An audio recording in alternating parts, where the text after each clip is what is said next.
Tennessee has so much natural beauty. From its exotic caves, to its waterfalls, to the hiking trails and backcountry camping that you can do, there's a ton to do in Tennessee.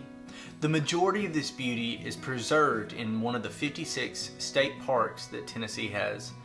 Our family has really been enjoying getting to visit our beautiful state.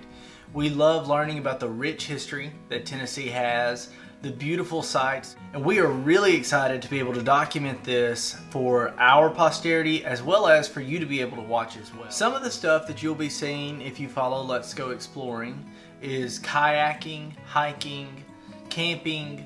We even do some grilling tips and share our favorite recipes, as well as the gear that we have taken on several camp trips or the stuff that's brand new to us. And we'll get to learn about those together. I typically will try to upload a state park video or a gear review video every couple weeks or so, depending on what my schedule is. This is a hobby, it's not a full-time job, so there will be some times to where we don't post as often, but especially in the summer months, we're visiting parks almost on a weekly basis. I want to invite you to follow along as we go on this adventure.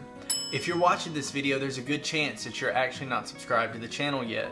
So if you're interested in learning more about the parks, the natural beauty, and the history of Tennessee, make sure to click the icon at the end to subscribe to the channel, and let's get out there and go exploring.